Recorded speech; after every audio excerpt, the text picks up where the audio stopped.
It is Mock Draft Monday, and we're just a few weeks away from the real thing. So today we're going to look through some different Chicago Bears draft pick combinations and let you make your own selections as well. You are Locked On Bears, your daily Chicago Bears podcast. Part of the Locked On Podcast Network, your team every day.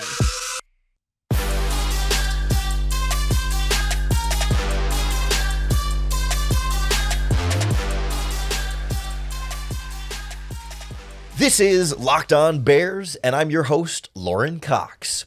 I'm here to bring you your daily, in-depth Chicago Bears news and analysis. You can follow me on X at CoxSports1. You can follow the podcast at Locked On Bears on all of your favorite social media platforms, including the Locked On Bears YouTube channel, where you can keep up with all of our video podcasts as well. Thanks for making Locked On Bears your first listen today. We're part of the Locked On Podcast Network, your team every day. Today's episode is brought to you by FanDuel. Make every moment more.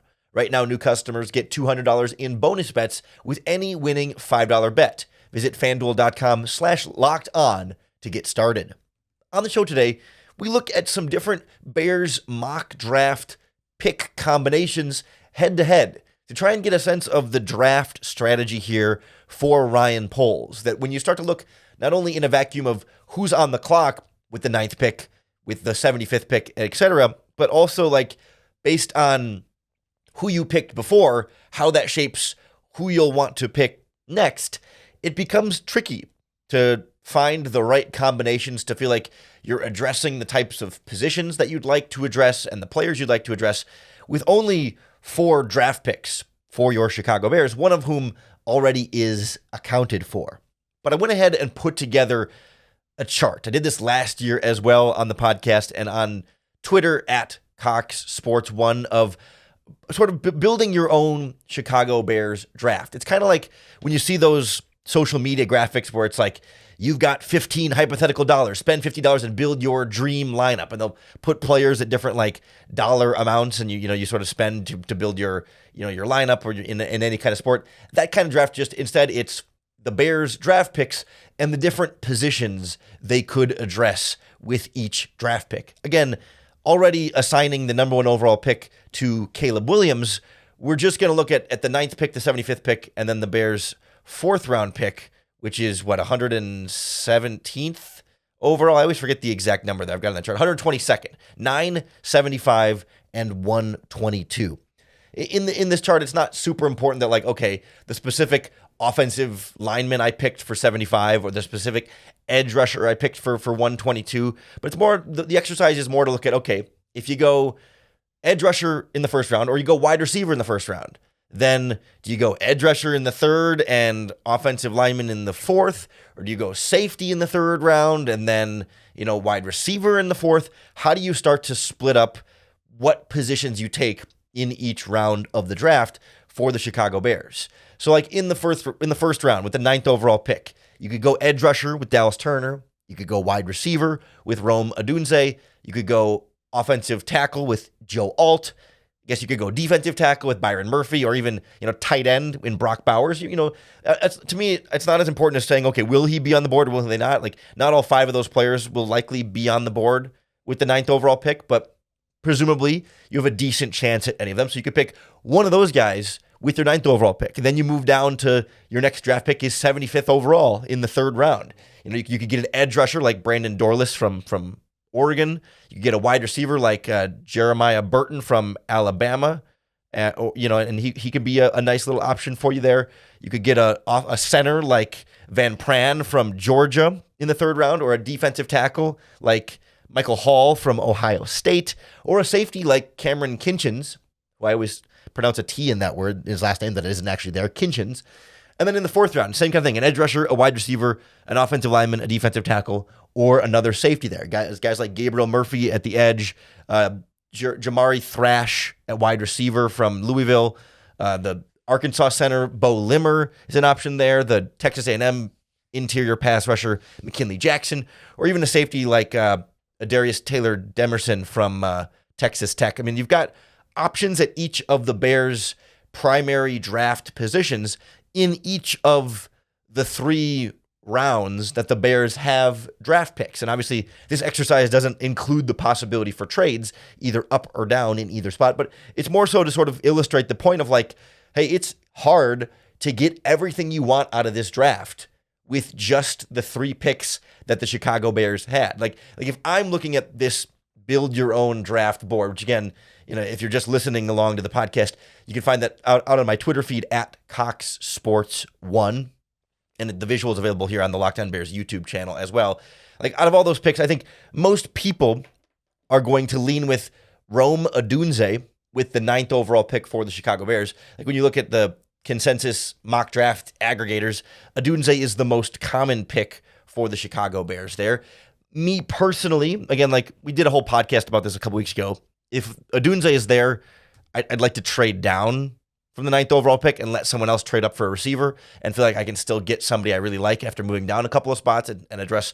Really, I think edge rusher would be my number one priority at that spot. So if I'm going to play along with this, build my own mock draft game, I'm going edge rusher with the 9th overall pick. I've got Dallas Turner listed here. If you prefer Jared Verse or Leatu Latu in that spot, that's fine. It's not important that it has to be specifically Dallas Turner. But to me, like the combination of how good I think Dallas Turner is, plus how big of a need edge rusher it is, like really puts it over the top for me. So if I go Dallas Turner, 9th overall pick, then I've got 75 and 122 with the ability to address wide receiver, offensive line, probably center at that point, defensive tackle perhaps, or a safety are kind of like the 4 spots I'd like to address, but I only have 2 more picks after that 9th spot. So, that's where it becomes the real challenge here of like, what is the next priority to address? If you think these players are all relatively on similar footing, but all the different guys available in the 3rd round and all the different guys available in the 4th round are all kind of in their own categories there. It's where do I feel like I'm getting the best value? Where do I feel like what's my next priority there? I think when I look at the different options for the 75th pick, I find myself leaning towards the safety position here with someone like Cameron Kinchens from Miami, who I'm not sure he's going to make it all the way to the 75th overall pick. We'll see. I mean, any of these guys are projecting at that point. No one can predict the top 75 picks. But if someone like Cameron Kinchens is there, or even the USC safety, there's too many players in this draft for me to keep track of all of their names. The free safety, it's not Bullock, it's the other one. But he's in that same kind of range of like Kalen Bullock. That is the safety I was thinking of. A couple of rangier, athletic free safeties on the back end that if I got one of those with my 3rd round pick, I feel like, boom, I've got my 2025 starting safety addressed. They can sit for a year behind Kevin Byard, be the backup, develop, and if Byard gets hurt, they could plug into the starting lineup, but I'm not asking a 3rd round rookie to be my full-time, everyday starting safety. So I feel like, boom, I'm addressing a key future need there. But I don't want to completely ignore, the offense in the draft. I don't want to just triple down on defense after taking a quarterback with the number 1 overall pick. So that's where I'd come back to like a wide receiver in the 4th round. Somebody like Jamari Thrash from Louisville is a great deep threat, good long speed, maybe not crazy explosive, but can take the top off of a defense and can make some plays after the catch as well. Still needs a little bit of refinement there, but as a number 3 receiver to compete with Tyler Scott behind Keenan Allen and DJ Moore, I feel like he can give me everything I'm looking for in that wide receiver spot, even as a rookie, and then maybe he can develop into somebody who could be a number 2 wide receiver down the line when you're ready to move on from Keenan Allen. So like my preferred built Bears mock draft here is Dallas Turner at 9, Cameron Kinchens at 75, and then Jamari Thrash at 122. Again, my real preference would be to trade down, acquire more picks, et cetera, but like out of the exercise we have here, that's the main direction I would go. But you can already hear in working through that scenario, it's like, okay, once you address that position in the 1st round, you've only got 2 day 3 draft, I guess 3rd and 4th round picks to try and address a bunch of other things, and how you sort of weigh that, especially if you don't get the edge rusher in the 1st round, when do you address that? Or you didn't get the wide receiver in the 1st round, so when do you address that? And do you have to address safety? Do you still want to get a center somewhere in there? So we'll go through some of the different combinations here and the different challenges that each situation provides next on Locked On Bears. This episode of Locked On Bears is brought to you by Gametime, the best way to get tickets for all of your favorite live events. Whether it's sports, concerts, comedy shows, theater shows, you name it. If there's a live event in your area, you should probably find tickets on Gametime. I love using Gametime. I've used it to go to NBA games, NFL games, a bunch of concerts. I just bought Blink 182 tickets on Gametime a couple of weeks ago. I'm really looking forward to that show. What I love about Gametime is that I can see my view from my seat, so I know exactly what I'm going to get when I show up. And they've got all-in pricing, so I'm not getting any surprise fees at checkout. And I end up spending less on Gametime than I do buying directly through the ticketing sites. So you got to try it out for yourself. Trust me, it's going to change the game for all of your live event experiences. Take the guesswork out of buying tickets with Gametime. Download the Gametime app, create an account, and use our promo code LOCKEDONNFL for $20 off your first purchase. Terms apply. Again, create an account and redeem our code LOCKEDONNFL for $20 off. Download the Gametime app today. Last minute tickets, lowest price, guaranteed.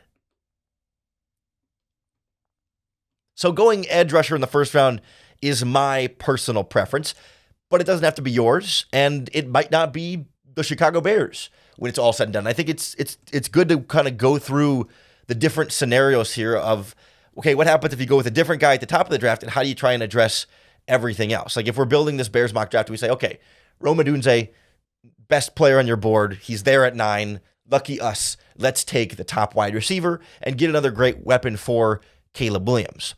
Great. But now you don't pick again until 75. So what's the next priority? I mean, do you automatically then feel like I have to get an edge rusher with the 75th pick because can I keep waiting, or can I get through this draft without addressing edge rusher at all? Like it feels like I have to take somebody there at some point, and I've only got 2 more picks to be able to do so. So then I think personally 75 is kind of where I'd like to get it done. I don't know. You're not feeling great about like Brandon Dorlus from Oregon is who I've got here. Like, is he a day one starter? Probably not, but he's potentially rotating in with DeMarcus Walker on that side and some of the other guys. And certainly it's better than not addressing at all. Dorlus is a guy who is a little bit like oversized to be a defensive end and a little undersized to be a defensive tackle. He's kind of in this tweener conversation, but I think the Bears like a little bit bigger of defensive ends, with some of that size there. And he's been able to kind of shift his weight up and down as needed. So I think either way, he'll have a spot on my defensive line, and we'll figure it out later. But I think he can hold up at the defensive end spot and be able to hold up a little bit better on the edge than trying to bulk him up to 290 or whatever to hold up at defensive tackle. I think it can be more natural to slot him in at the edge in a DeMarcus Walker type role over there. So if I go Odunze and then Dorlus, then at least I feel like I've addressed the big things, right? I've got my wide receiver for Caleb Williams, my top draft pick that I really love. And then Dorlus is that edge rusher where I felt like I really needed to address that. So then in round 4 at 122, I've got some flexibility here. I could get a center like Bo Limmer from Arkansas. I could get a safety like Taylor Demerson from Texas Tech. His first, Dadrian is the name that always escapes there. Or, I could get more help on the defensive line. And that's, as I'm going through this scenario, it feels like, okay, if I end up skimping on the edge rusher, by waiting and kind of taking the later round pick result there, then I'd like to keep bolstering my defensive line. And that's where like McKinley Jackson from Texas A&M would be an interesting pairing. If you go Odunze and then Brandon Dorlus from Oregon and then McKinley Jackson from Texas A&M, you go wide receiver, edge rusher, defensive tackle, you get another pass rusher in there to try and add more general pass rush talent to this Chicago Bears defensive line. Okay, I couldn't get the premier pass rusher in the first round, so let's get a couple of guys, one edge, one interior, to add to DeMarcus Walker and Gervon Dexter that isn't going to, like, year one unseat either of those guys. You can still develop Dexter and have him grow and still have now another good interior pass rusher to rotate with him, and Dorlus can kind of try and grow into a starter on the outside. I feel like, okay, a defensive line across the board was my biggest need. Here I've put 2 draft picks in there after getting my fun wide receiver toy for Caleb Williams. And okay, I didn't get my center of the future. I didn't get my safety of the future, but at least I've kind of been able to hit some of the bigger needs on my roster. That's where that kind of a scenario is particularly intriguing to me. But it's hard to pinhole yourself into feeling like, oh man, I got to get an edge rusher. Like I feel like somewhere in this draft, I have to get an edge rusher. I can't get through all 3 of those picks and not address the edge rusher position in some shape or form. I mean, maybe if you really try and, if you really count on free agency as like there's a couple of guys still out there. We talked about them on Friday's podcast or Thursday's podcast a couple of weeks ago. We talked about what the Bears can still do on the defensive line and how there are definitely more defensive ends available than defensive tackles. So I guess if there's one spot I can count on maybe getting somebody in free agency, although there's still wide receivers too. I mean, but so it's tricky, and that's where Ryan Poles is in a tough spot, and that's where, again, I end up feeling like trading down so you could have a couple of picks to address a couple of these positions. Like trading down from 9 feels ideal in that regard, only because of how few draft picks you actually have. Like, okay, if you want it, like, could you avoid edge rusher if you went, say, Byron Murphy, the Texas defensive tackle, with the 9th overall pick? Say Alt, Odunze, and Turner are all gone. The receivers are gone, and Alt and Turner are gone because only a couple quarterbacks go in the top 10. And then that's a real possibility that all 3 QBs are gone, plus Turner, plus Alt, plus 3 quarterbacks. That's your top 8 picks, and then you're on the clock at 9, and your best player available is Byron Murphy, the Texas defensive tackle. Like, if you take him, is that enough of an addressing of the defensive line? Like, can you afford, with only 3 picks, to then double down and take an edge rusher at 75 or at 122? Or is that putting too much into your defensive line when you'd like to get a receiver and you'd like to get a safety and you'd like to get a center or an offensive tackle or even a guard? I could take a guard in the 4th round, absolutely, to develop behind Nate Davis, who might not be here more than another season or 2. And Tevin Jenkins is going to be a free agent after this season. So, like, can you put can you use a top 10 pick on not an edge rusher and then try and address edge rusher later and put all that in the defensive line? Like, I think it's easier if you get that edge rusher first and then you use a late pick on a defensive tackle because it's like, okay, that guy's rotating in there. But like, Murphy is a big investment on your interior pass rush.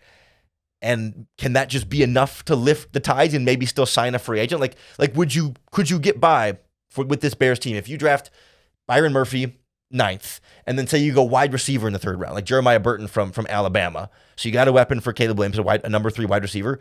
And then maybe in the 4th round, you go Dadrian Taylor-Demerson at safety, and you feel like, okay, I've upgraded my pass rush, I've gotten a weapon for my quarterback, and I've gotten a developmental safety of the future behind Kevin Byard.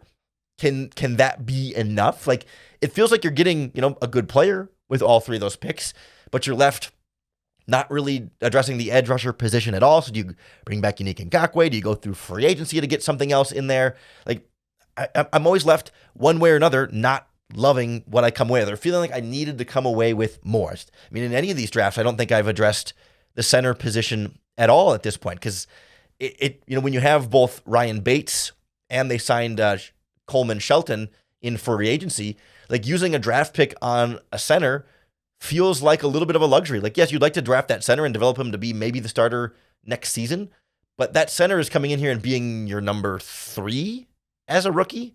I mean, maybe he could just beat out Coleman Shelton entirely for his roster spot and be your number 2, and I guess it would be an open competition and could start, but like, the Bears have addressed the center position in 2 ways already this year. Are you going to address it a 3rd way with another draft pick when you've only got like 3 real draft picks that you can use at other key positions of need? When, like, yes, in an ideal world, you acquire more draft picks so that you can use one on a center and also draft a wide receiver and an edge rusher and a safety and maybe a defensive tackle. But when you're stuck with Caleb Williams plus 3 more picks, it becomes a little bit more tight. I also want to look at what this looks like when somebody like Joe Alt is a popular pick at number 9, and how you build this around an offensive tackle not being really one of these positions that we've talked much about on the podcast today, because tackle feels to me like it's something you either draft in the 1st round or you end up kind of ignoring in this draft. So we'll look at some of the different dynamics that come in those types of scenarios next on Locked On Bears. This episode of Locked On Bears is sponsored by BetterHelp. BetterHelp provides online therapy that's here to help you be your best self. I do online therapy like this every single week, and it's a really important part of my own personal mental health regimen, and I cannot recommend it to you strongly enough. I like to say going to therapy is a lot like going to the gym, but for my brain. I don't go to the gym because my body is broken, but because I want my body to be its strongest and healthiest. And I don't go to therapy because my brain's broken or that I'm in crisis, but because I want my mental health to be at its strongest. And that's where BetterHelp can help you be your better self. If you've been thinking about starting therapy, give BetterHelp a try. It's entirely online. It's designed to be convenient, flexible, and suited to your schedule. You just fill out a brief questionnaire and they match you with a licensed therapist, and you can switch therapists at any time for no additional charge. So learn to make time for what makes you happy with BetterHelp. Visit betterhelp.com/lockedon to get 10% off your first month. That's BetterHelp, HELP.com/lockedon. The Chicago Bears can go a few different ways with their 9th overall pick, and a very popular one among Bears fans right now is the Notre Dame offensive tackle Joe Alt. If he's there, a lot of Bears fans want to see the Bears get that blue chip franchise left tackle to protect Caleb Williams, and I totally get the appeal, and especially I think the Notre Dame connection doesn't hurt with that one either. So if you go Joe Alt with the 9th pick, what do you do with 75 and 122? Okay, you've just offensive tackle, but like the two other things you really want to get in this draft are an edge rusher and a wide receiver. So like, are you kind of pigeonholing yourself into using 75 on one of those spots and 122 on the other? Like, do you have to get one of those two spots? Could you double down and like on offensive line and get like Bo Limmer in the 4th round, or even Cedric Van Pran from Georgia in the 3rd round? Like, I don't, with only 3 picks, I don't think you can afford to do that. But like, you're not just going to sit there and reach for needs either. Like, I don't know, would you be disappointed with a draft where you go, okay, Joe Alt in the 1st round, get Caleb Williams left tackle. You go Jeremiah Burton, or you can make it a different wide receiver for fun here, like Jalen McMillan from Washington in the 3rd round at 75. And then, an edge rusher like Gabriel Murphy from UCLA in the 4th round. I mean, Murphy's a little on the lighter side in terms of the weight and his ability to hold up as a 4-3 defensive end. I have some questions there, but we're talking about a 4th round pick with some decent pass rush moves there. Like, do you feel like you've properly addressed the biggest needs in this draft if you go a 3rd round wide receiver and a 4th round edge rusher there? Like, I don't hate it, but am I in love with it? I mean, not necessarily, but okay, then can I still sign a free agent edge rusher and bolster that position? Can I still sign a veteran wide receiver, like a backup number 4 type receiver and add to that spot? Like, I guess so. So, I mean, it's not wide receiver, edge rusher, or bust in terms of guys you have to address in the draft, but you sure would like to. But you sure would like to get a safety, and you sure would like to get a center if you could. And that's where it becomes more challenging to try and build out a draft that you like. And when it comes to the left tackle spot with Joe Alt, like, okay, Alt is clearly the best left tackle in this draft, and he would be an upgrade over Braxton Jones. But how many left tackles in this draft would be upgrades over Braxton Jones? Like, it feels to me like the offensive tackle position in this year's draft is one that you either draft an offensive tackle with your first pick. Joe Alt, Olu Fashanu, maybe Talise Fuaga from Oregon State. If you trade down like maybe J.C. Latham, I think those are the guys that are better than Braxton Jones for sure. And then everyone else you can start to make some arguments about. But either you draft a 1st round offensive tackle who's a clear upgrade for Braxton Jones, or you don't draft offensive tackle at all. Like, what are you gaining if you use the 3rd round pick on an offensive tackle? I haven't even looked that closely at the class, but like somebody like Patrick Paul from Houston, I think was their left tackle, or the Pittsburgh left tackle, Matt Goncalves, or Roger Rosengarten from Washington. Like, one of your other draft picks, if you draft a 3rd or 4th round offensive tackle, sure, they could compete with Braxton Jones, and maybe if they're really good, they could beat Braxton Jones, but probably not. Most likely, a 3rd or 4th round offensive tackle is purely going to be a backup who doesn't play at all this season. It'd be nice to have a better swing tackle, sure, but in a year when you only have a 3rd and a 4th round pick after the 1st round, I don't think the Bears are in a position where they can use one of those picks on an offensive tackle who's just not going to make an impact this season. Again, if you trade down from 9 and acquire more picks, it changes the conversation a little bit. But even if you get like one more extra pick, like, I still don't think offensive tackle is a spot, because what is that? The 3rd round pick you use at offensive tackle, or 4th round pick? Let's pick a player. Let's make it let's go Roger Rosengarten from Washington. Let's say they draft him in the 4th round or whatever. What is his path to playing? You're locked in with Darnell Wright for another 4 years and happy with that. You've got another 2 years, I think, of Braxton Jones's rookie contract. And then, so then you're sitting this guy on, you're sitting this fourth-round pick for at least 2 years at a minimum behind both of your offensive tackles. And then from there, if Braxton Jones is playing pretty well, you would probably give him a contract extension. Or do you let him go and then start the fourth-round pick in year 3 as an offensive tackle? Like you're just not going to get value out of drafting an offensive tackle with any of the current Bears picks for at least 2 or 3 more years. Whereas comparatively, if you draft a safety like Cameron Kitchens or Taylor Demerson from Texas Tech, Dadrian Taylor Demerson, those guys are potentially starters in year 2, 2025. Like neither of those guys are going to start this year. I don't really want my 3rd or 4th round picks to have to be starters in year 1 if I can avoid it.